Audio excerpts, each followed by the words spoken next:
Absolutely, Masego. Those German cars not attractive at all. In fact, one would even start to call them fuel guzzlers because of what we're seeing in terms of the petrol price. So there have been several interventions that have been brought forward to curb the surging price of fuel in South Africa. Now, these include deregulating the industry, allowing players to determine their own prices. Now, this will increase competition and lower the price of petrol, naturally. Now, the issue of the country's refineries has also been raised, but South Africa's refinery capacity has fallen drastically recently, placing the country at the mercy of global markets. We've got Niall Kramer, who's the chief executive of the South African Oil and Gas Alliance, who joins me now to talk more about this. Thank you very much for your time this afternoon, Niall. Let's start with the deregulation of the fuel market.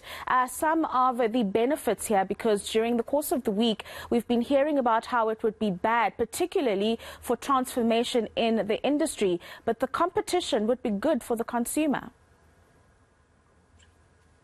Thank you for having me on your program. Just a correction there, I'm no longer CEO of SA Oil and Gas. I'm now independent. To answer your question, there has been a move towards deregulation. Your intro implied that that deregulation was on the way. That's not entirely clear. What has happened is that the upper price of 93 octane will be capped, and then the retailers will be able to, if they are able to and willing to, lower the price that they sell just that product to you. Now, that isn't full deregulation. There's any number of regulations across the full value chain and on a number of products, from kerosene, LPG, diesel, which is deregulated at the pump already, and other octanes. So if this is a move towards deregulation, the things that need to be considered are obviously the consumer is going to be happy with any drop in the price at the pump. However, to achieve that, what has happened is that the strategic reserves are being sold off, and it's quite possible that in a month we will have to buy those back again at higher global prices. So it might not be such a wise move. The future will tell. What is the impact on this going to be? Retailers are driven primarily by their margin, and any cut to their margin is going to have an impact on their profitability. So clearly it's going to favor large retailers, and I would imagine that small retailers out in, for example, in the country that sell lower amounts are not going to be able to absorb that margin.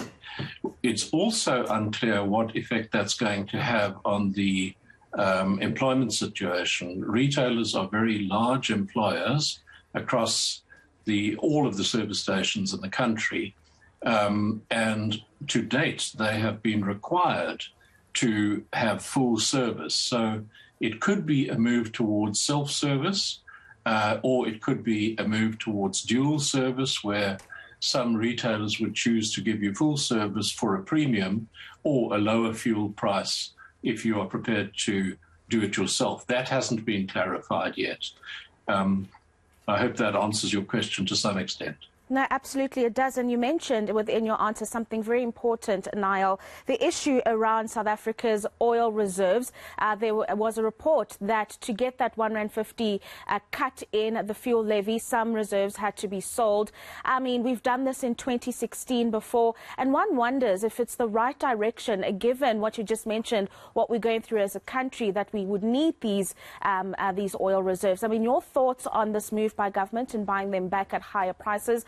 But also, do we know how much we have left after the sale in 2016? The quick answer is no, we don't. It is argued that it's purely an accounting exercise at the moment, but government are playing their cards very close to their chest, and we don't know what is in the tanks at Saldanha, in the pipelines, and in other storage facilities. However, if what they've sold off is crude's not what we need at the pumps. And many of our refineries are closed. They haven't been operating for at least 18 to 24 months since COVID and some accidents. So imported product is now largely refined product, finished petrol, diesel, and so on. So that is what we need in the system, not crude. And right now, with the refineries being closed, the incentive for refiners is pretty much what it is for a retailer. It's around containing your costs to sell at the regulated price. Now, South African refiners have been required to move to what's called Euro 5 fuels. And in your intro, you touched on German cars. And Euro 5 fuels are aimed at high-end cars to keep the warranties in place so that have lower sulfur and so on.